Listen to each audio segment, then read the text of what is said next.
Is Disney trademarking Norse gods? According to this misleading story, Disney is trademarking the Norse god Loki so that nobody else can use the name or character of Loki.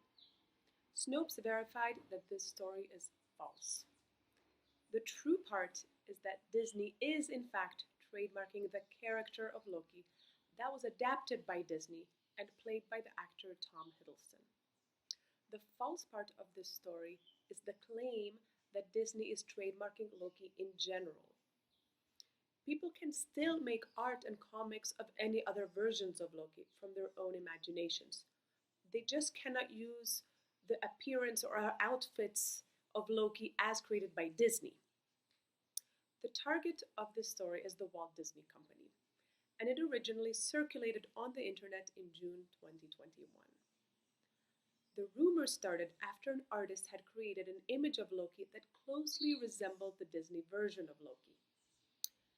The artist received a letter stating that the website Redbubble would remove his version of Loki because Disney owned the rights to that particular version. The artist shared this letter on Twitter, and Twitter users amplified the message by tweeting inaccurately about how Disney is trying to copyright Norse gods in general, not just the Disney character Loki. As a result, the message reached a wide audience. Twitter is not trustworthy or untrustworthy in itself, but it is a place where rumors can easily start and spread. I would classify this as a piece of misinformation, a sort of overgeneralization not based on careful reading. I do not think that there was a calculated intention to spread incorrect information about Disney. Instead, I think people shared it unknowingly, not exercising good reading comprehension and exaggerating what they had read. I think the motivation of people sharing this story was a shared sense of indignation and wanting to protect a cultural heritage. We live in a world where big corporations do have a lot of power, so it is easy to believe that a corporation might try to patent a mythological creature. I don't think the motivation for sharing this message is directly financial.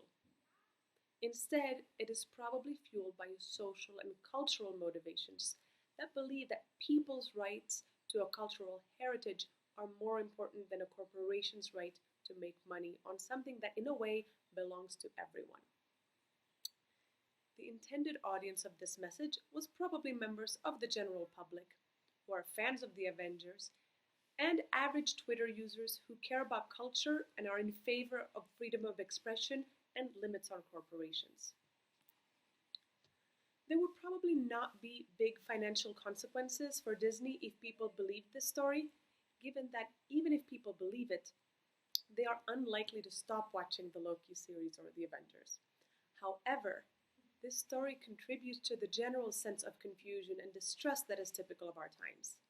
It's possible that if people believe more and more pieces of misinformation, their perception of reality becomes skewed and they become more likely to believe other pieces of misinformation that confirm their false beliefs.